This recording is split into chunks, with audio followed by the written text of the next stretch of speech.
Good evening, ladies and gentlemen. Welcome back for episode number 144 of Two Guys, One Cartridge. Myself, Tim, and Daryl here. And how's it going, buddy? Alright. I'm kind of fighting through. You might notice I'm a little nasally. I'm kind of sick. I've been sick since Thursday. It sucks. I wish it would go away. How do you get sick in the middle of the summer? Because my brother brought home some fucking weird strand of something from Korea and got us all sick. Okay. Yeah, that makes sense. Apparently he was patient zero and gave it to everybody else. As we found out, me going through it all. And so we all got sick. My dad got really ill, and I was like, whoa, you got sick, that sucks. And then, 4 days later, I got it. I'm like, it was just like a headache and sneezing and coughing. I'm like, okay, this is, it's not too horribly bad. And then on Friday morning, I woke up, I'm like, my head's just swimming. And then I didn't go to work Friday. I rested all Saturday, Sunday, and tried to go to work on Monday. I did go to work on Monday, and I had to get up early as shit too, so I got no sleep Sunday night, went to work early Monday, did 2 jobs, got back to the office, the technician saw me, and I'm sitting there fucking coughing and sneezing all over the place and, contaminating everything that I am around. And they put it to a vote real quick, and they told the powers that be at my office to come throw me out, and that's exactly what they did. They kicked me out and told me to go home. So I went home Monday, or yesterday, and, rested up again. And here we are on Tuesday, and I'm still not feeling 100%. I've been more mobile today, and I think I'm getting towards the end because, now I'm just that phase of, hacking that nasty shit up out of my system now, the really disgusting phase. And, I think I'm almost done. So hopefully I'll be back to 100% soon. But it has not stopped me from gaming. Well, you know what you gotta do now since your brother made you sick? You gotta kill him. Well, I'm just saying, isn't that how it works? Is that how it works? I don't know. I think I'm pretty sure I read that somewhere. That if somebody gets you sick, you have to kill them. Is that in Afghanistan or some shit? I don't remember. It's somewhere on the internet. You have to kill him. Just saying. I don't know. I don't know if I can kill him. I think yeah. Well, I was gonna say hold him down and beat him up, but you can't beat him up. He'd probably kick your ass. So. Trained military person. He has been trained to kill. I don't think I got a chance. Yeah, I don't know what you're gonna do then. I don't know. You're not willing to kill him. Yeah. I don't know. I don't have any solutions. Well, he went back to Georgia, so I don't really have a chance anyway. Okay. He's gone. But, he left me his sickness. Well, that's just something to remember him by then. I guess so. Just a nice little parting gift. Dickhead. Thanks a lot, asshole. No, but I did take this time though, this weekend to start blasting through a few more games on my list. I knocked out, Warhammer 40k Space Marine.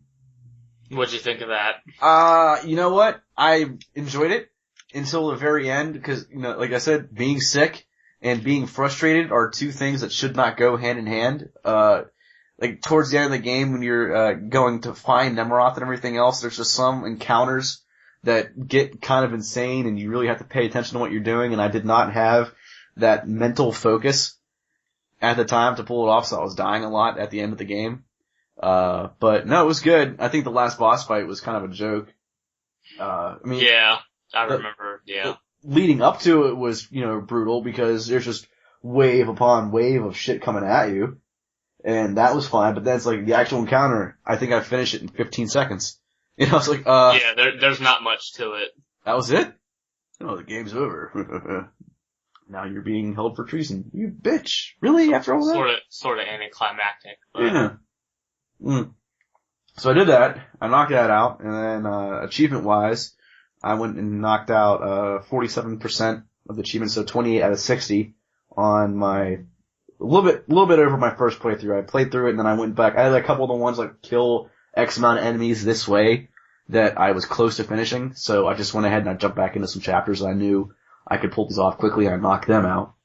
But there are some more I can probably earn pretty easily. I just decided to earn some of the easy ones, get my percentage up, and then move on to the next thing, which I bounced to, one that I've been wanting to play, and, Sonic Generations. Okay. And I knocked that out this weekend as well.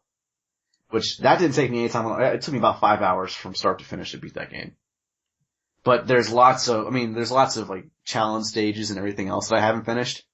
But the main storyline is done, and I've beaten that. But actually, that's really good. And I have to say though, I think that at a certain point, getting older, there's some games I can't really play anymore. And I don't know if it was just me being sick, but like trying to play a game like Sonic where everything is just moving so fast and you have to react quickly to changes. I can't do this.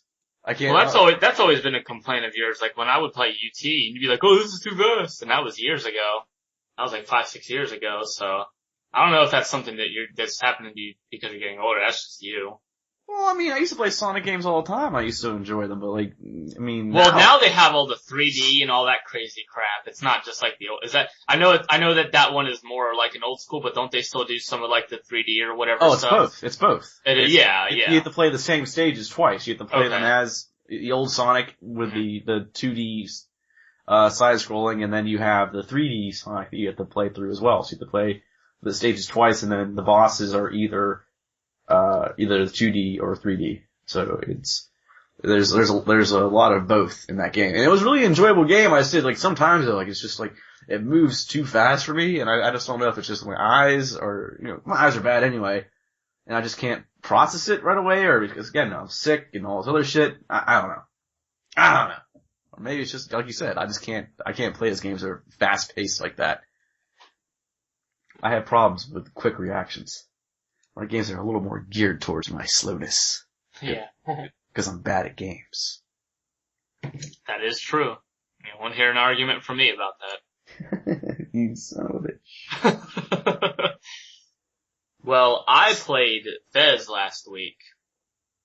And I was a little surprised by how short I guess, I don't really want to say the campaign, but just the main story was to beat. I think I beat it in about 5 hours. Huh. Now, all you have to do to beat the game apparently is just collect 32 cubes. Mm-hmm. And then there's a door in a village that you can go open, and then you just get to the top and you go through a portal, and then the game is over. I was actually surprised that I beat it that quickly. I had no idea that the game was over. I didn't know that was the end. And I'm sitting here and there's a cutscene and it's just keep going like on and on and on and on. And then I'm like, and then this credits start to roll and I'm like, what just happened? That was it, huh? Yeah, I was like, wow, okay, that was really short. But for the time that I spent with it, mostly it was good. It's not perfect. I think the puzzles, they get a little too cryptic. There's too much disparity in the difficulty of the puzzles. I mean, you don't have to beat any super hard puzzles to beat the game, but if you want to, there's still a lot of content left in the game that I didn't play through because I couldn't figure out the puzzles. Mm-hmm. But so I went online and I looked it up because I was like, I just can't figure this out. And there's all kinds of weird stuff. Like there's certain jumping sequences that you have to do, which are related to like the cube symbols that you find on walls and stuff like that. And I'm looking at this going, I don't even understand what they're trying to say. I likened it to a blind person doing a Rubik's Cube. That's how I describe the harder puzzles in Fez, because I wouldn't even know where to begin to figure something like that out. So I was like, you know what? I beat the game. I'm just gonna go ahead and move on from it. This is like the old NES days where how the hell did someone actually figure that out without having a guide, since none of us had the internet back then? Somebody sat down and spent a lot of time playing that game to figure that out. Yeah. But I mean, I enjoyed the time that I spent with it, but the game I'm playing now I like a lot more. And I mentioned before the show as I started playing Hotline Miami. I love that game. Yeah, it is a lot of fun. I like how, at least so far, I mean, obviously it's pretty brutal and there's pretty satisfying kills and stuff like that. Uh-huh. But I also like how there's still a little bit of variation in the enemy behavior, so it's not just the same patterns that they walk every time. There is a little bit of variety in them, so it does keep you on your toes. It's not like you can completely memorize a layout of a level. There is a little bit of luck, I guess, that goes into it, and timing as well. So there is some strategy involved, and it is fun. And like I said, the weapons and killing people and the violence. It's good. There's lots of violence. Yeah, there is. There's lots of violence. Yeah, it's a pretty brutal game for something that is just so, I guess, I don't want to say basic in this graphic style, but it is kind of like, it's not very detailed. It definitely has a more of an old school look to it, but you definitely get the idea. Yeah, I think it was one of the games, because you mentioned VVVVVV, Yeah. and saying how many times you died. I realized, I forgot that Hotline Miami actually had an achievement for dying 1,000 times. Okay. So I can actually tell you my achievement progress and I played it through it. I've probably played through the game like 2-3 times now, but, I've died 872 times, in my time with Hotline Miami. So you're getting there. Yeah, I've almost done it. But it's been, because I've been going back, like, trying to get A+ on all chapters. Mm-hmm. And, I think one achievement I was trying to get has been evading me for so long, which was kill 3 or more enemies with the same brick in one throw. And I cannot pull that off. I have tried, I have watched guides online, and part of it is luck because there's one stage where you can pull this off, but the weapons vary, so the brick may not be there, so what do? You get yourself killed, you go do it again. So you kind of intentionally die to try and pull it off, and then you finally get the brick, you try to aim, you fucking hit 2 of them, glances the third one, doesn't kill him, you're like, no, you go do it again, there's no brick, you die, you go find another one, no brick, you die again. You just keep on doing it, trying to pull it off. And I sat there I probably gave it like 30 or 40 attempts to try and pull this off, and I couldn't do it. Cause I mean, they're quick attempts, so it's not like I'm wasting a lot of time trying to pull it off, but it is still time. And, at some point I just said, you know what, fuck it, this one can I can get away with not having this one, I think. I think I can just go ahead and admit defeat that I'm not gonna get this one. Throwing in the towel, huh? I mean, I was trying to get A+ on them, and that's the one that's more of a challenge, and you have to be fast, you have to have a high combo, you have to make sure you don't get detection, so if you don't get detected, then you get a higher multiplier bonus for that too, and style kill, so you can't just kill everybody with the same weapon, you have to, vary up your weapon, and all this other shit. And it's just like, you gotta do all this stuff to try and get an A+, and I think I got it on most of the chapters, and I think there's only a few towards the end that I have not been able to do it, because I was taking my time trying to finish them. I think the police station was one that you haven't beaten it yet, have you? No, I haven't gotten that far. I'm on chapter 6 right now. I just started playing today. So. Okay. When you get to the police station, come talk to me, because that sucked.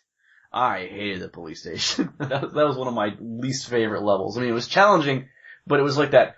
It was like challenging, like, oh, this is fun challenging. This is fuck this game challenging kind of thing. Like, why would you design a level like this? And, that was the one I absolutely hated. They design it so people like us can come on the internet and complain about it. Yeah, I mean, they did a fantastic job designing. I mean, don't get me wrong. I mean, that game is absolutely amazing. And I spent 6 hours in it, maybe 6, 7. Yeah, 6 hours in it and that was a playthrough and then more and then, achievement running past that. But I mean, in that 6 hours, I had a blast with that game. And it's one of those games you can definitely go back and keep playing through more and more to try different strategies and everything else. It's like, it's got a high replayability. You're just like, oh, I beat it, I'm done. Like, that's not the way I play. I played it, I beat it, I probably beat it 3 times, I think.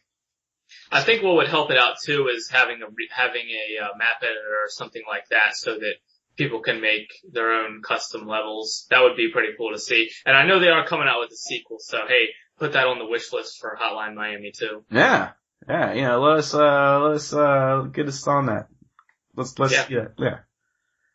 I don't think this game has gone into the workshop, has it? No, it hasn't. I don't think so. I haven't seen anything about it. Nope. I'm not sure when Hotline Miami 2 is coming out. I think it might be either later this year or next year. I know they announced it pretty much right after they released the first one. Like, they said it right away. They're like, here's Hotline Miami, guess what? 2's on the way. Okay. And I think they did the same thing, the only game I know that they did that right away with too was that Van Helsing game. Like, as I bought Van Helsing, I was playing it, and the store page said, "Hey, by the way, Van Helsing 2 announcement." That was quick. Well, they sort of did it with Fez also when right after Fez 2 or Fez came out. I guess it was at E3, so it was about a month or so, but it wasn't that long after the PC version of Fez came out. And then obviously that whole thing didn't happen. So. Yeah, now we're not getting it. But that's ancient history at this point, so. And it doesn't look like, some people have speculated like, oh, he'll come back. I don't think so. I think Phil's gone, so. You never know. He might take a trip. Thanks, assholes. He might take a trip somewhere, come back, realize he misses something, and you never know. But anyway, so you got your DuckTales game downloaded, Tim. Yes. And I know you're excited about that. I am. And that was a whole conversation. Like, I really can't, check Facebook when I'm at work, but I definitely get the notifications on my phone that say, hey, it's usually Josh who includes me in some kind of chat, and it was, a couple of us, and he's like, hey, it came out today, DuckTales. And Chris was like, ugh, whatever. And I'm like, no, not whatever. This is gonna be fucking fantastic. DuckTales was one of my favorite games on the NES, and I absolutely have to play it again on the PC being remastered. I just want to play the Moon stage again. Let's go. Now, do you know if they have any of the original voice actors from the TV show or anything like that doing that? I don't think it is, but I know there is voice acting in the game because there are cutscenes between the levels. You know what? I don't know. I have no idea about the voice acting. I never even thought to check. Yeah, I didn't even know there was any voice acting until I looked, there was a little playthrough of the Himalayan level, and I checked that out, and that's when I was like, oh wait, there are voice actors and cutscenes in this game. This isn't like the original DuckTales. Yeah, there are. I am trying to pull it up now, because I don't really know a website that would show all that stuff off. I know IMDb will sometimes pull it off and say, hey, here's the voice actor list for this game and everything else. Like sometimes they have it, but IMDb doesn't have it. Did you see over at Ars Technica the limited edition set for DuckTales that they reissued? With the launch. Well, I'll send it to you. It looks pretty cool. I don't know how to get one, or I don't know how to get one, or if they're selling them or what, but yeah. So it comes in a DuckTales tin lunchbox, and it has a gold cartridge, a gold NES cartridge of the original DuckTales, mind you, not of the re-release, but not of the remastered one, but of the original DuckTales. And then there's a certificate of authenticity. So they're only making 150 of these. And then there's some little, like, novelty items inside. Like, one of them is a coupon for 50% off something called the green cheese of longevity. I'm not quite sure what that's all about, but... Moon cheese. Moon cheese. Oh, yeah, okay. There's a flyer advertising upcoming Capcom games like Mega Man 3. And, there's some kind of ad for an album that has like duck-themed songs or something like that. So, it looks pretty cool, but I don't think it's the kind of thing that us mere mortals will be able to get our hands on without paying for it. So they send you a working copy of the original NES. Yeah. Oh, man. Apparently there is a company, and it is in this article, where there's a company that like, paints the cartridge by hand, and they like reassembled them or something like that. Hold on, I'm trying to see if I can find it here. Yeah, there's a company called I Am 8-Bit, and they programmed the game onto new circuit boards, so that way it will last longer. It says ensuring each game's longevity. They're housed in vintage NES cartridge shells, which have been carefully refurbished and hand painted with a golden sheen. So, yeah, looks like they went through quite a bit of work out there.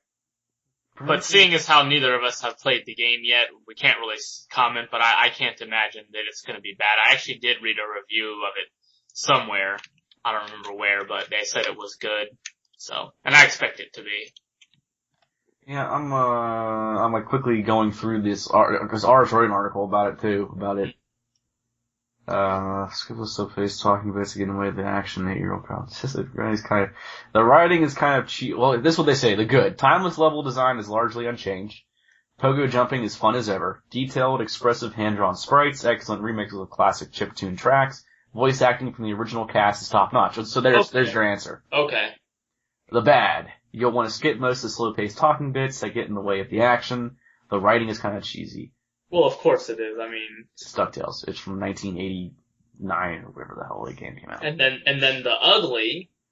Including a tutorial level encompasses everything that's wrong with the modern game design. Unforgiving checkpoint system is as Nintendo hard as it was decades ago. So I don't think it's the kind of thing where if you die, you probably go back to like the beginning of the level, or there's just like a halfway point or something like that. So what? I don't see that as being the ugly. That's the way the game was. Don't change that. Yeah, hey, he mentions it is Nintendo hard, so. Yeah. They keep it Nintendo hard. There's a reason why we go back and say Nintendo was one of the, had some of the best games on it. They were hard. They were challenging. It wasn't a checkpoint every 35 seconds. Yeah, there doesn't need to be. Ah. Get better. Let's see, the verdict. 30-year-old Kyle says, buy it for a trip down memory lane. 8-year-old Kyle says, it's the most amazing thing he's ever experienced. Now, the whole thing is that the writer goes ahead and talks about himself with the 8-year-old perspective and the 30-year-old perspective of himself. So that's what that all is, and they're going back and forth. But, so, both are saying, at least play it. And, I mean, I can't not play. I mean, as I said, that was one of my favorite NES titles. I'm trying to think of, I mean, Mario, always. DuckTales is on there. What the hell is that robot baseball? That was Base Wars. Base Wars, thank you! Fucking love that game. Used to piss my brother off so bad in that game, I loved it. I mean, those are a couple of my favorites, right off the top of my head. There's probably more. There's definitely, the ones like Mega Man and shit like that. Yeah, all the usual suspects. Yeah, the usual. I threw in Bases Loaded because I don't think most people would throw that in there as one of their favorites. You mean Base Wars? Base Wars. Damn it, see, I still can't even, I can't even get it right. No. But the DuckTales Remastered, it does look really cool. It has a really, really nice art style to it. It's really, really vibrant, really colorful. I'm sure it has a similar gameplay like the article mentioned. So it's definitely one I'm gonna be keeping my eye on and I'll probably pick up at some point. Well, I'll let you know by tonight what I think of, Well, yeah, but I mean, I don't care what you think. I understand you don't. Usually you do though, 'cause you always sound like a guinea pig. I usually just look at which ones That's suck. true. I guess I can't have it both ways. Exactly. Okay. Exactly. Touche. See how that works? Yeah, fair enough. Well, I wanted to talk a little bit about Guacamelee since we mentioned it last week. It did come out. It was released. I almost bought that today too. Yeah, and I've watched a couple gameplay videos on YouTube, and I watched the Total Biscuit video. He does his little WTF and does a little gameplay overview, and it looks really awesome. One of the things that's really cool about it, I did mention that you're a luchador, which is, like I said, basically a Mexican wrestler. Yeah. All the moves, all the attacks are wrestling moves in the game. Sweet. So there's like a suplex and a pile driver and all kinds of other stuff that is supposed to be, really reminiscent of wrestling. It does have a lot of really interesting references, like there's a sign and a lot of it is in like the background, so there's like a sign in the background that says Los Casa Crashers, and it has the four faces that look like the knights or whatever they're supposed to be from Castle Crashers. So make a lot of references just to other games. The art style looks great. It's really colorful, really fluid animation, really smooth. Combat looks like it's a lot of fun. There is an upgrade system in the game, so you can purchase your upgrades to your health and your attacks and all that stuff. And it was described as being a Metroidvania style, but without too much backtracking involved, since that tends to be one of the criticisms a lot of people have of that style. But from what I've read and seen, it doesn't have a whole lot of backtracking, so people who are turned off by that, may want to give it a look anyway, so. But, it's not all good. Apparently, it only has, control, or no, it does have a mouse, no mouse integration in game.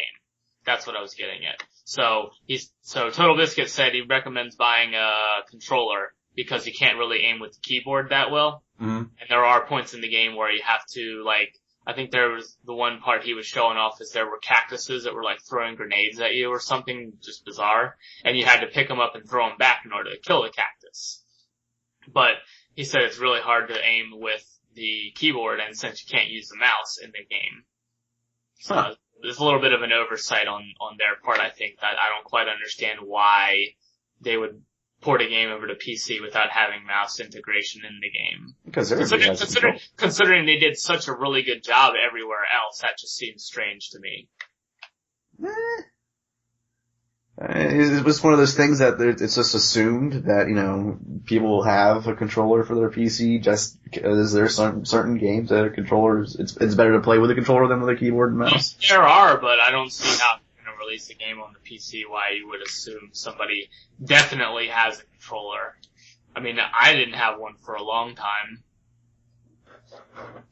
And I still don't have an Xbox controller just because I don't feel like paying $50 for one. Yeah, that shit is a little ridiculous. I ended up just buying one of those, Afterglows, you know, the knockoff 360 controllers, because they work, and that's all I really needed. I just needed a wired controller. I mean, I can go wireless, but I hate dealing with batteries. Well, my thing just is that I already have a controller, and it's a Logitech. It's not like it's some obscure brand or whatever. I just don't understand why most games can't make their controllers work, you know, with all controllers. I mean, I've seen other games do it, so I don't see why, but whatever. I got nothing for you on that. Yeah, I know. I'm just griping about my decision to buy a Logitech controller because it was cheaper, and the reluctance of some game developers to make their games work with that controller. So, anyway. Did you know if you buy Guacamelee this week, you also get Tales from Space Mutant Blobs Attack? I did not know that. You do. You get the other game. But I think you know what? Yes, I already own it. I think I bought it as one of, the Humble Bundles. But it's up on Steam right now. I think it's still 10% off, so it's $13.49. And you get Mutant Blobs if you don't have that either. Mm-hmm. So you get 2 games for the price of 1. So, I mean, it does look like a lot of fun. Once again, I mean, I don't really buy games at launch anymore just because you never know, but it's something another game in addition to, DuckTales I'll definitely be picking up at some point. Yeah. Yeah. And I'll be playing that tonight. So I've been good. I'm knocking out the backlog, man. I'm fucking, I'm getting some shit done. Good. I mean, we talked about, I got the last couple of games, I got the Warhammer knocked out, I got Sonic Generations knocked out, I got, Darksiders knocked out, I got, a couple of things, some of the smaller games all knocked out as well, so, I'm definitely, I'm moving along, so I felt that it was okay for me to go ahead and buy DuckTales, because I did knock out a few other ones on my list, and adding a game that I know I will play and finish didn't seem like it would be a bad thing to do. I have not gone back to play Lucius, though. I know I said I was going to last week, but fuck that game. I hate to be negative about stuff, but god damn that fucking game. It's the animation. I can't get past the animation. There's no excuse, really, it sounds like. There's something to be said for, like, the old school and some minimalist types of graphics and things like that when it works well, but there's a difference between that and just plain being bad, and what you describing, and from what I've seen from screenshots, it just looks bad. Yeah, I mean, when you have like these cutscenes, like these, you think you're gonna see some epic death, and it's just so bad. It's like, like Hotline Miami. It's old school, you can tell it's just, it looks, like it was done back in the 16-bit days, and so you get that. That's fine. But this game was designed to look newer. It was supposed to be newer, but it was done on some old engine, and it just, I can't do it. Well, I wanted to also mention this week, so, we've kind of covered the whole ongoing thing with the Xbox One, and all the controversy over the decisions that they made and the announcements that they made at E3 a couple months ago. Well, and we've also been talking about how they've been going back on a lot of the decisions that they've made.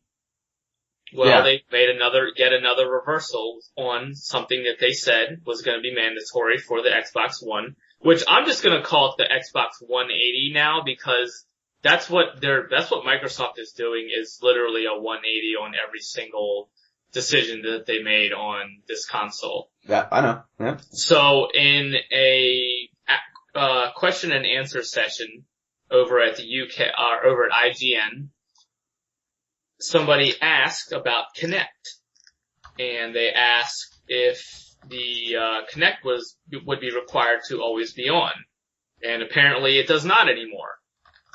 So it says that the console can still function if the Kinect isn't plugged in, although you won't be able to use any feature or experience that explicitly uses the sensor. So that is something that I was critical of, where I said I wasn't really comfortable with that. So I don't see that as necessarily a bad thing, them going back on that policy. But my question too, then I would wonder is, are they going to make a version of it that just doesn't come with the Kinect at all? Because it seems like you're paying more for the Kinect, even if you don't want it. Since it's no longer mandatory, it would make sense to me for them to make a version of it that's cheaper without the Kinect. Right. No, I agree. I mean, if you're going to go ahead and, because the whole thing was, we're going to sell you the bundle. This is it. This is the Xbox. This is the Kinect. This is everything. You know, now you're saying you don't need the Kinect. So why pay? I mean, the Kinect was I think by itself, I think it was $129. Something like that. Yeah. Something like that. So it's, you know, that could take $129 off the price of the Xbox right there that people will not want to pay. Because they're not going to want to pay for a peripheral they're not going to use. Yeah. And my solution to the problem before this was announced was, I was just going to unplug the console if I bought one. I would just unplug the console when I'm not using it. That was what I was going to do. Well, you know what I do? I have mine, and my Kinect's always on anyway, cause it's waiting for the hand gestures and everything else. I just have a piece of paper, and I just cover the sensor. That's all I do. But it can still hear you though. Well, yeah, but the old Kinect can't hear shit anyway. Oh, yeah, I guess that's true. So the new sensitive Kinect, yeah, when I'm having alone time, I definitely don't want it listening in, but, like nowadays I can have alone time and I'm not worried about it because the Kinect is a deaf old 75-year-old man, currently is what it is. What? Like I'll sit there on my couch just saying Xbox, next episode. Huh? Next episode. It doesn't even. Did you say previous episode? Yeah, did you say rewind? No, I didn't say rewind, I said next episode. God damn it, Kinect. Actually, it doesn't even recognize it. I said there, with the Kinect, you have to say Xbox. So you say Xbox first. So you say, which, that doesn't make any sense to me. So the problem I have with my current Kinect is that sometimes when I'm watching movies, it starts to rewind itself. So, one would think that now that the system, the movie or the Kinect perceived first Xbox as a command, and then rewind as a command. When I'm pretty sure nothing was said during my TV show that said Xbox rewind. Yeah. Or anything close to it, but yeah, the Kinect still thinks that it was said. It picks up on your shows. I've heard about that too. So. Yeah, so I can sit there and say rewind, it won't do anything. Rewind. I can be like right up on it. Rewind. Won't do anything. Xbox. Xbox. Yes. Rewind. Okay. And then it starts doing it. So so that's the thing. It's like, it's not even perceiving just rewind, it's perceiving Xbox rewind. While watching Lost, of all things, I still just don't get that. Recently it hasn't been a problem, but when I was watching Lost, it was happening quite frequently. I don't get that at all. Oh, I sent you the video montage. Yeah, I saw it. Yeah, did you see the one I was pointing to? Yeah, I did. Yeah. Looks like his head literally just was hacked literally down the middle and just fell off. And I'm like, first off, how would it even fall off? Cause I'm pretty sure how's that doesn't make any sense. Nope, it doesn't. Wait, hold on, I'm watching it again just to make sure. I'm trying to explain unless I'm. Oh yeah, it just falls to the side. It does. What the fuck? That doesn't make any sense why his head's cut down the middle, the right side of his face falls off. No, because it would go right down the center of your neck. Why, I consider it like maybe flopping off the side, but no, it just falls off like it was. Yeah. Like the head was first severed. Like he was cut like this or something, like at an angle then it just doesn't, that doesn't make sense at all. No, you can see why I don't like playing this game. That's it right there. That's the reason. It's like, as I watch these death scenes, I'm like, oh, this motherfucker's gonna get it. And then I see it, I'm like, what was that? All that work for that? Like, I ran around the house and fucking chased a mouse and told my nanny to go somewhere else and all this other shit, and I had to sneak outside and in the cold in my pajamas just so I could see that. Fuck this game. Well, the one wrapping up for the Xbox 180 here, they did mention that something about the controller. The controller won't be compatible with the PC at launch, but apparently it's coming in 2014. I'm not entirely sure why that delay is occurring, but it's happening no matter what. So, I mean, with the because you have to have the RF receiver or whatever it is to. Cause you can't just buy. I mean, you need to have a receiver for the current Xbox remotes to work. So that's why I always have to play with my wired controller, and you can't play with a wireless with the charge kit. That doesn't work either. So you need either the wireless with the receiver, which is the Xbox remote that was built for the PC, or you use the actual just wired controller. And that's why I just kind of stick to the wired one. I'm like, fuck it. I hate having wires around, but I mean, it works. I don't have to worry about these damn receivers, and I gotta worry about batteries, so. And I always kill those rechargeable battery packs. I don't know what it is, but I destroy those things. And I don't know. So, wired it is. I'll go with the old school fucking technology. I don't give a shit. Yeah, I'm fine with wired myself. It has a problem every now and then because the only port that's open on my laptop is my USB 3.0 port. And for whatever reason, my 3-port just, it doesn't like to run sometimes. Like, it likes to think that nothing's plugged in, then something's plugged in. Mm-hmm. It doesn't happen all that often when I'm playing games. It's what happens when I walk away from a game and then come back, and all of a sudden my controller shows it's disconnected and I can't get it to reconnect at all until I reset my machine.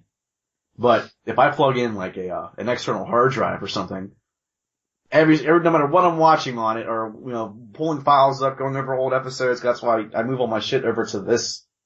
To this drive, whenever I plug into that, whenever I plug this hard drive into that port, always, there is a problem with the drive. And then just, relaunches the Windows has detected a new drive. What would you like to do? Like, I was just in the drive no more than 20 seconds ago. Okay, go back to this audio file. Go back and listen again. Doo-doom. What the fuck? Windows has encountered an error. Windows has now detected a new drive. What would you like to do? You motherfucker. And it just goes on and on and on. It does like 5 or 6 times and then it's fine. But it's every single time I plug it in. I don't have any problems like that with any of my USB peripherals. Everything I have works. I had a problem with like that on Windows XP, but not on 8 or 7 rather. I'm on 7. So. It's only this. It's the USB 3 port. That's what it is. It's that fucking high speed port. Mine are USB 3, and I don't have that problem. I only have that one. All the other ones, because I have my microphone plugged in the one, got my keyboard and mouse plugged into the other ones, never have a problem. It's only this one. But then again, my LAN adapter is all fucked up too. But hey, wireless was invented for a reason. There you go. Because I have my wireless and plugged in, or my wireless turned on and the fucking LAN cable plugged in at the same time, just so one's gonna fail at some point, the other one will kick in, hopefully. Yeah, so, I mean, the Xbox, the thing though, I mean, I hate to say it, like, I know a lot of people were doing bitching, a lot of people were bitching about the Xbox, and everyone was just so mad about everything the Xbox was doing. And like, I had come up and I defended Microsoft from the very beginning, saying, no, these features sound great. I mean, yeah, the always online thing, I can deal with it. I don't have a problem with my internet connection, so I don't care. It doesn't affect me. I don't care. The not being able to trade my games, I didn't care. Not being able to sell my games, I didn't care. I don't sell or trade my shit anyway. But now it's just like, every little thing is just gone. Every little thing they discussed is just, it's basically the Xbox 360 with a better graphics card. Like, that's what it is at this point. I don't see anything new about this box anymore. Yeah, and I mentioned this before, that I do think it's too bad that we're not going to get to see what Microsoft had in mind for us. And we're just going back to the status quo console gaming, and they're probably never going to try anything like that again either, given the negative backlash. So I think they've set that precedent, and that's just how it's going to be, which is the used game market. That's really what set most people off, it seems. Yeah, but I mean, even with all this other shit, pre-sales, places have maxed out their pre-sale quota for the Xbox One. Hey, so I mean, regardless, I don't know if that was filled after all of this or during all of this, before, whatever, people were still gonna buy it. Like, that quick game swapping, all those features and everything else, that's stuff I wanted to see in my console, that's all gonna be gone. You know, it's like, And it's funny because a lot of people in the gaming community always complain about GameStop and their shady business practices and all that, but then they turn around and bitch about it when the Xbox One is trying to get away from that. Yeah, when they say, you don't have that ability. Here you go. Exactly. So it's like, and I know, GameStop isn't the only place that has used games, and it did affect game swapping and things like that to a degree. But you can't have it both ways. Nope. You can't bitch about used games being taken away, but also at the same time say we hate GameStop, the biggest used games retailer in the market. Makes sense to me. Hey. Why wouldn't it make sense? People want their cake and be able to eat it too, you know? Shit. But I do, like I said, I do like the idea of not, the not always on Kinect, and I would much prefer to see if they bring out a version without the Kinect period. Well, I mean, you would think that they would have to at this point, cause what are your people, because you can't sell your Kinect now because everyone's gonna get a Kinect with their system anyway. So it's I don't know what to do with that. Maybe someone breaks it and you can go ahead and sell it off for people to, get a replacement Kinect or some shit. Yeah, that's another thing too. I don't think we've considered is what happens if your Kinect breaks. Are they gonna sell Kinect by itself at all, or is it something? Oh, I would assume so. Yeah, I would have to. Okay. They would have to. I mean, it's a peripheral. Peripherals break. But then you're just gonna have in the retail stores, it's just gonna be something taking up that space on the shelf. I don't know. These are just things I think about. Yeah, I mean, I don't see, you don't keep a high stock of it, but at least you keep some in stock. It's maybe not a guaranteed thing that's gonna break, but then again, it is Microsoft, and the 360 was one of the highest failing consoles ever made. So you never know. There's a motor inside of the Kinect, it adjusts itself. The motor might break. Maybe. You might break a sensor. You might break the input for the audio. You might, something might happen. You never know. I mean, it's electronics. There's moving parts. Something can always go wrong. So there needs to be a replacement. Maybe they don't sell it in the stores. Maybe they just put it on their Xbox stores. Say, here's the replacement parts and everything else. Who knows? But then again, the retail stores for gaming and electronics recently has been, dying. I go to Best Buy and the game section has gone from being this big extravagant thing to nothing. Well, it's pretty sad when the used game section at Best Buy is bigger than the new games section. It seems like they have much more shovelware these days than actual games. And they always had a good amount of shovelware, and there will be, but it just seems like there's more of those, super cheap games you see in that bin in the middle of the store where it's buy one for $10, buy two for $15 or whatever. I don't know. I haven't been in a Best Buy in forever. But, it seems like that they just have more shovelware than real games now, too. I'll check those bins for the Blu-rays though. Mm-hmm. Well, that's a separate thing. I mean, you can still find good movies and stuff like that, but the games are in there usually for a reason. Yeah. Yeah, because no one's fucking buying them. Exactly. It's crap. Shit. Yeah. My Little Pony fucking Island Adventure or some shit like that is in there. $3.50. That's Hello Kitty Island Adventure. I decided to mix it up and go with My Little Pony. For all those bronies out there, they might want to play an Island Adventure game with My Little Pony. I don't know. That's lame. Just saying. Yeah, I think the last time I bought anything from Best Buy was when I bought this headset, and that was about a year ago. I think that actually was the last time I went into Best Buy and just had no reason to. I mean, as a PC gamer, for one, retail PC game, not that many games get released at retail, and two, 95% of them I can probably find online for cheaper right now than what it would cost. Not only for the gas for me to drive to Best Buy, and it's not that far, but still it's a cost. and just the difference in price from retail to Steam or Good Old Games or your other gaming platform of choice. So I mean, because this is a big thing, like between like PC and console gaming, especially with the Xbox 180 now. I'll go ahead. I'll go ahead and follow suit here. Just adopt that name too. Yeah, might as well. I think that's what's happening on the internet right now. Is calling it's it appropriate. So. It is. But one of the things again was that whole that quick game swap and everything else, which meant there was diskless gaming. It was just install it on your hard drive and you're good to go, which is one of the main reasons why I love PC gaming. Why? I'm sitting here at Steam. I have my thing right in front of me. I can see my list of games. I can see, I have 30 games installed. What do I want to pick? Okay, I'm just going to click on this. Boom! I'm playing it. I'm done playing that. I can click on this. I'm playing it. I don't have to get up. I don't have to walk over to my console, open up the tray, put the new game in, fucking exit back out, go through all this shit with going back to the home screen and selecting play game and all this shit. No, it's real quick. And that's why I like the idea of the diskless gaming that the Xbox 180 was going to offer. Yeah, and you could also like load games onto your internal hard drive too, so you wouldn't have to use the disc. Right. That's what's saying. On the 180 and and there was also the possibility we mentioned of there being like a Steam-like storefront that gave higher discounts on games.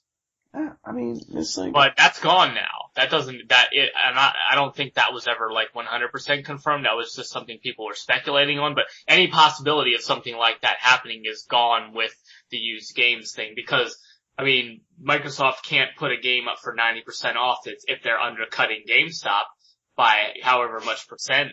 Because then GameStop's going to complain and say, we can't sell games if you're selling it up, so it doesn't work. Yeah, I mean, I just, I don't know. I don't know. I mean, I just wish that there was a way to opt into it and say, I don't give a shit about trading my games in and about selling my games. I want what you were offering before. I want the diskless gaming. I want the quick swap. I want to be able to set beacons and say, hey, somebody wants to play me in Killing Floor. I'm in the middle of playing fucking Island Adventure. I'm going to stop playing Island Adventure, go play a game at Killing Floor, and then go back to playing Island Adventure. Yeah. Right there. Just boom, boom, just fucking connect. It's like, go to game, or swap game, or whatever it is that pops up on the screen. And like, that's gone, because I can't do that, because now it's like, I want to go play the game. Well, guess what? Now I gotta get up, and I gotta go fucking pop the game out of its tray. Oh wait, but the wrong game's in the case, and then you realize your brother took the game you wanted to play with him back to wherever he's staying, so now you can't play it, and blah blah blah. Oh, you know what? That's it's a vicious cycle when you put the wrong game back in the case. So you have the wrong game in the case, and then you don't fix it right away. So then you go put it back in another thing, and then you realize that game's got its own game in another case, and so now you have 6 different games and there's 6 different cases. And you gotta play this whole game with fucking musical chairs to figure out, which game is actually which, and, getting all the cases and cartridges, or, cases and discs right. Oh, sorry, going to cough horribly here. And then you always run the risk, too, of when you're drunk, you might sit on a game and break it or something like that. And with the game loading on the way the 180 was originally advertised, you wouldn't have that problem. Yeah. But now, I guess you'd be going to GameStop and spending another $55 on a used copy of that game that just came out. Yeah, cause see, that's what I like. It's like companies like Blizzard, for instance. I buy a physical copy of the game. So I go and I buy Diablo 3. I go and I buy Starcraft 2 or Heart of the Swarm. Diablo expansion, whenever that comes out. I go and buy these games. I install the game. I delete the game. Do I still need my disc? Fuck no. I don't need it because they have BattleNet. You register for BattleNet. You send your 25 character code up to them to authorize your purchase. Now, if you ever want to download it again, and you lose your copy, or you break your copy, or your fucking dog eats it, you can just go to BattleNet, and you can download your game again, just like that. Like, that's a service I would love from Microsoft, but we're probably not gonna see that either, I'm guessing. Yeah, Valve is the same way. When I bought, Portal 2, I bought the retail and just plugged in the code. I don't even think it came with the disc, actually. I think it just came with a code that you I'd have to get up and look. I don't remember, but I think it just came with a code that you punched into Steam and then it just downloaded automatically. So, but it's still pretty cool just to have a retail copy of a game that was good. So, because it's, like I said, it's becoming becoming more and more rare to see that. Yeah, I mean, there's not many PC games that I will keep I mean, my Blizzard titles, I mean, those are the big ones. I have all the boxes for those, and Command and Conquer. Yeah. I think that's really it when it comes down to like boxes I have for my games anymore. It's just been my Blizzard titles and Command and Conquer.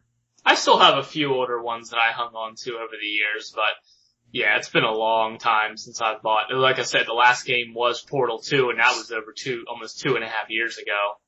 So. Yeah, no, I bought that one through Steam on, the online purchase at that point. Yeah. I just wanted to play Portal 2. I was like, I'm not going out again. Midnight release. I gotta go wait out in the cold. Fuck that, or whatever it is. I don't even know when was it. It was in April. Okay, so it wasn't cold. Well, the reason I bought the retail copy was they had a coupon for $20 off at Best Buy, so I actually got the game for $30. Yeah, I remember that. I remember there was a very, very limited coupon that Best Buy sent out, or you could purchase it through their website or something. Cause I remember there was Valve actually, I think, made a big deal about that. I think I vaguely remember something like that. But you could purchase it through their website for in-store pickup for a certain amount of time where it was marked down to $30. And I was like, well, I'm gonna buy it anyway. I might as well go ahead and get it now. So. Yeah. Hey, real quick here, what was the name I'm trying to look at this company again. What was the name of that company you said that, did the re-release of the, old carts? Oh, I think it's I Am 8-Bit, I think is what it was called. Let me pull up that, yeah, it's, yeah, I Am 8-Bit. The number 8 and it's all one word. I see here. Shop, I Am 8-Bit. Ratchet and Clank. Screen print. Nah, I'm just trying to see if maybe. Nah, they don't seem to have anything else. Yeah, they don't really, like, make games or anything like that. It looks like they just more do, like, art. So they just kind of did it, though, for that. They just did it for that one particular, event. I mean, the thing is, it's like, there are definitely people out there that would want to get their hands on, old carts again. I mean, I would definitely love to have, my NES collection, built back up to its former glory. I definitely have a lot laying around still. Most of them are at my cabin though, and I can't take them out because everyone's like, no, they stay here at the cabin because that's where everyone wants to play them. I'm like, well, I want to take them home with me because I want to play them at home. I'm like, no. Well, my copy of Base Wars is up there, you motherfuckers. See, I got it right. Hey, you got the name right. I was gonna say, you finally got the name right. I had to think about it before I said it. I was like, say it right. I was gonna call you out again if you said it wrong. Yeah, I know. So I made sure I got it right this time. But yeah, I mean, so, I was like, well, I can get a copy, I can get some of my carts back. It'd be great. Unfortunately, you go and buy these things on eBay or something like that, and you're like, here's a box, a box of old NES cartridges and everything else. But, sometimes you get them and they're just completely, ugh. The quality of the cartridges is absolutely terrible. Like, the label's completely missing, the shit's all fucking rusted out and everything else. And I was, doing some research actually into this about how to properly clean cartridges, like, from people that do this professionally. And it's pretty simple from what they were telling me. Definitely get a little bit of, brass polish and everything, and, I think brass polish was the big thing. So they said you only get all that grime and everything off of the contacts, and you definitely don't want to put anything in your NES that hasn't been, fixed up first. I'll have to pull the article up, but I just remember brass polish was like the big thing they talked about, and I was saying that's what you want to use. I was like, really? Polish, huh? Okay. Why not? Fuck it. I mean, they are brass contacts, or brass or copper. I don't know. I know the contacts inside of the Nintendo once upon a time were actually made of iron and they could rust, and that's why a lot of people had trouble getting their games to work, was they would start to rust. At least that's what I read. I read that a long time ago, back when I actually owned a Nintendo. But that's Yeah. So I don't know how true that is, but that's that was my understanding. Sorry, I'm just getting all nostalgic again because I just really want to play fucking DuckTales right now. Well, since we're talking about Nintendo here, I just wanted to mention that Pikmin 3 did come out in Japan, and the sales for the Wii U have actually gone up pretty well. So 4 weeks before Pikmin 3, they sold roughly 6,000, 5,300, 7,000, and 8,000. And then the weeks after it came out, they sold 22,000, 14,000, 11,000, and 10,000. So they have been moving more units of Wii U's. That's almost like half of what they moved all of last quarter combined. Mm. So it's good to see that at least something's finally generating some interest for the Wii U. And they do also have that game Wonderful 101 coming out right around the corner. We had talked about that at A3 a little bit, I think. And one website, I think it was The Guardian, the UK newspaper, leaked a review of it early and said it gave it pretty positive comments. Now, that's a newspaper, so I don't really think they'd be a gaming authority, but it's at least something for people who were looking forward to the game, so. And I don't think Pikmin, it wasn't just Japan, it was US too, so. I thought it just came out in Japan. August 4th, release date, so, yeah. Okay. Nope, so it's here. Everyone, I know Reddit blew up with that too, so that's all, new game comes out, fucking Reddit, everyone just jumps on the same thing and talks over and over again about. I've never played Pikmin. It doesn't really look that appealing to me. So. I never played it either. The only time I ever played anything from Pikmin was in Smash Brothers, so that's the most experience I've ever had with the character. Now I'm looking at an article here, I just googled Pikmin 3 and it says, Nintendo Wii U, could Pikmin 3 or Metroid boost US sales? Yeah. If we ever see Metroid, fuck. Yeah, that was my point, is, don't mention the M word around me, 'cause that's, frustrated by that lack of Metroid.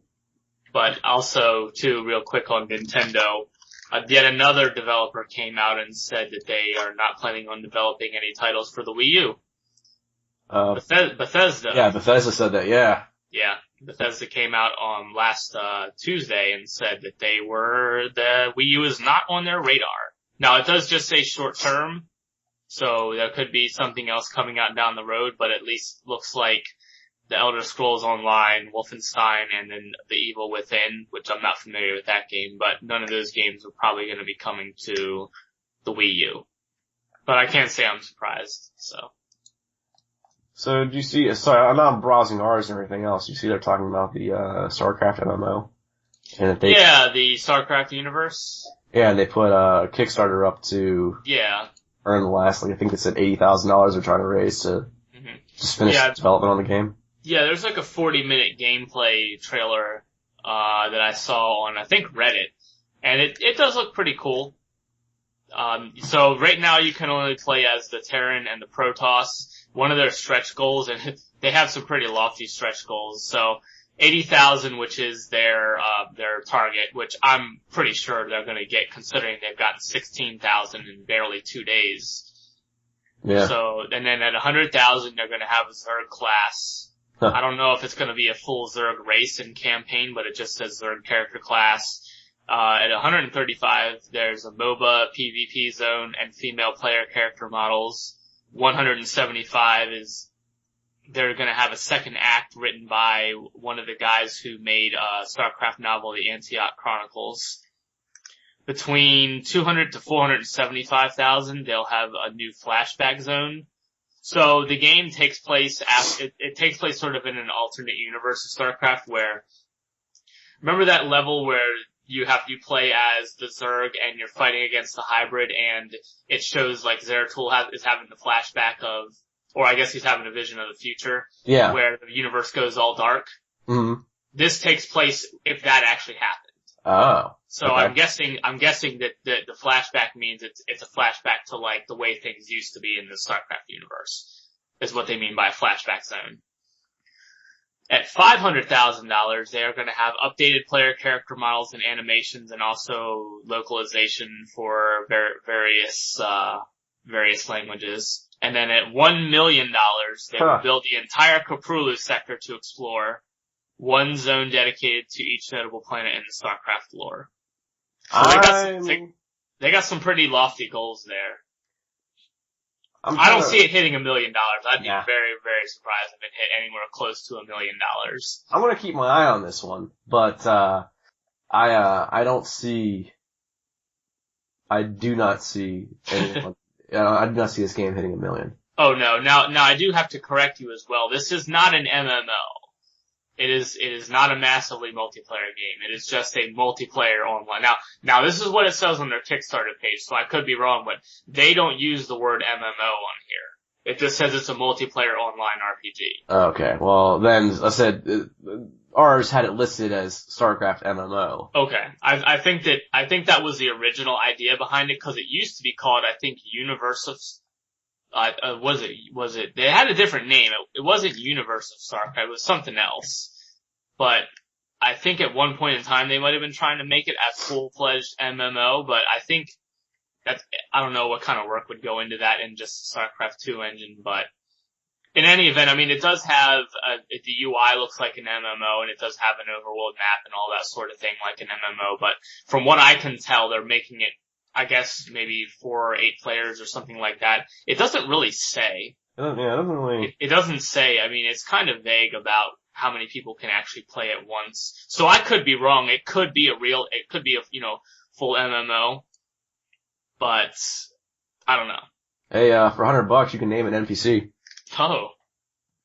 Queer Man Tim. Aw, damn it. I would hate to just log into a game. I would never even play the game. That'd be enough. I apparently need to go get a quest from, Queer Man Tim. Fuck. I can't, it's like, you can't continue with the story unless you go talk to this guy. I don't care. I'm done. I can't in good conscience go and do this.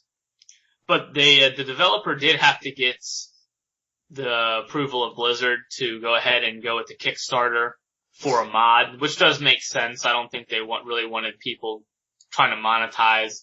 Well, I guess not really monetize, but just get money for a game that was being built, as one of their IPs.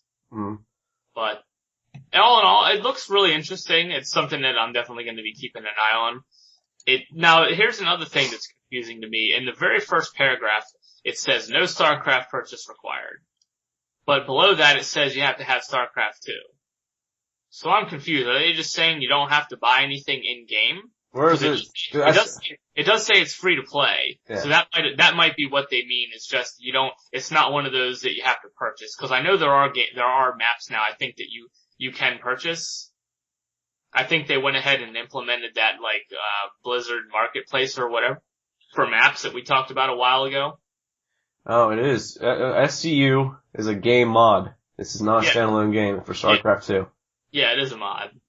Well, it was like, what about Black Mesa? You didn't have to have Half-Life 2. You just had to have any source game. Right? Yeah, any source engine game for Black Mesa. So, I mean, you still had to have the game. But yeah, that is kind of confusing. It says no StarCraft purchase required. However, it says it's a mod, so mod. You have to have StarCraft. Yeah, you have to have StarCraft in order for a mod to attach to. Unless they let you, I don't think they'll let you download some base version of the game that you can't really play, but you get the files for. I don't know. Originally named World of StarCraft. I'm so happy they changed that name. I'm really happy they changed that name. SCU is better. Although it sounds like SGU and, so either Stargate Universe or World of StarCraft, whatever. SCU sounds better. It's better. I can find it. It's pretty far along, and I think it actually is playable. I think there is either a playable alpha or beta out there already. I think it's an alpha. So, I mean, it's playable. It does look good. The guy who played in the gameplay trailer that I watched he was playing as a Zealot, and the Zealot run animation looks pretty ridiculous, I gotta say though. It looks like they took most of the animations directly from StarCraft 2, but I think they added that one in there, and it looks a little weird. So I'm a little nervous to see about how the rest of them come out, but I think if they get enough money, part of their stretch goals is to update the models and animations, but that's at $500,000, and I don't know if it's gonna get quite that much. But hopefully it will, because it does look pretty cool. It does look like something that people would want to play, and this is a game that people have been asking for a long time, is the World of StarCraft MMO. Before Titan was announced, that was a lot of speculation, as people thought that it was going to be a StarCraft MMO. And why not? I mean, they're the big universe, so why not just don't give us World of Diablo. I don't think that'll do very well. Yeah, Diablo basically is an MMO, because it's always on, and yeah. And it's got that bullcrap auction house. Yeah. An MMO with 4 people. Yeah. Well, since we're talking about Kickstarter here real quick, I did want to mention as well that Paranautical Activity now has a Kickstarter. Oh, okay. They're only asking for $10,000, and they're already at 8,900 of their goal.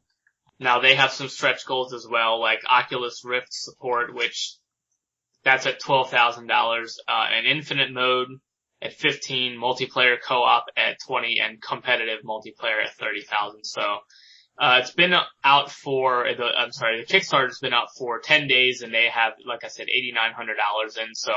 Yeah, they're gonna break their goal. I don't think they may or may not, they'll cut it pretty close. I think they'll probably get into that like $15,000 to $20,000 range, or maybe a little bit more, but yeah, this is one that I'm definitely looking forward to, and I might even back the project.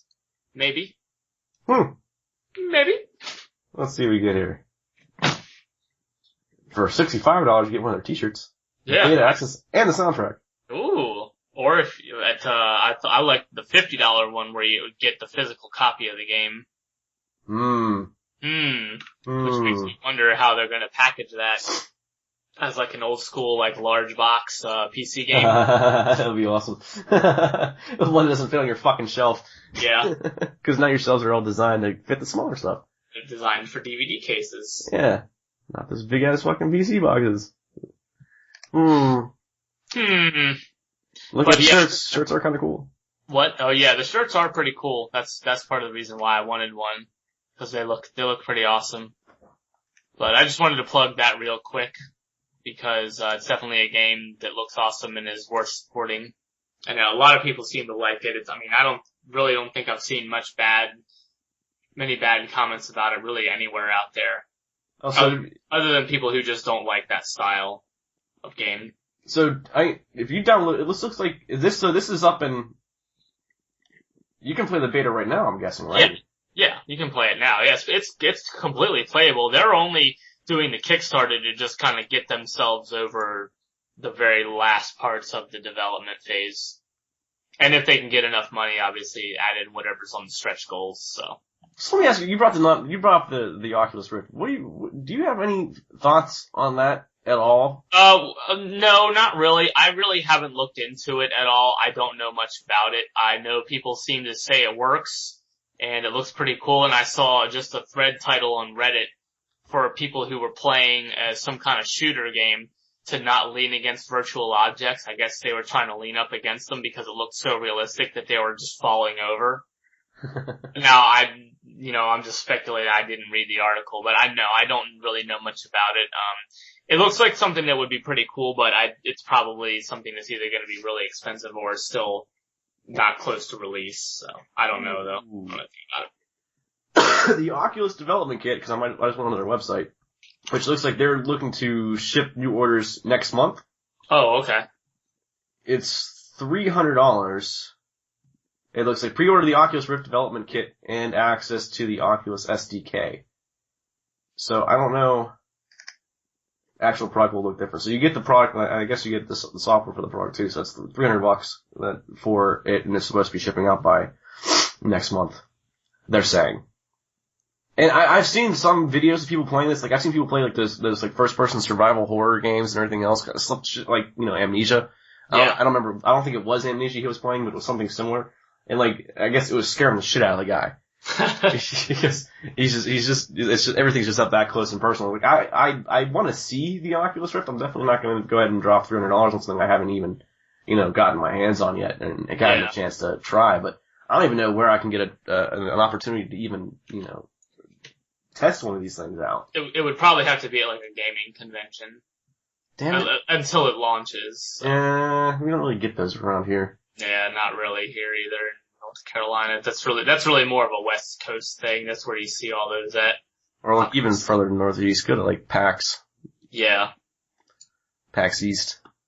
I saw one thing though, cause I thought it was kind of cool is to, someone on Reddit had made the recommendation that to someone to put like a small, like fucking, like cell phone camera in the front of the Oculus, that in the event that you want to, for whatever reason, pause your game and someone comes into your room, you can just fucking hit a button and it automatically switches to the outside camera so you can see who's in front of you instead of playing the game.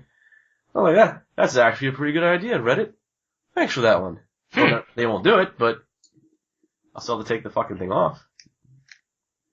Cause, I don't want to I'm sitting in here with this big ass thing strapped to my fucking head and be like, hey, it's time to come to dinner. Who's talking? Yeah.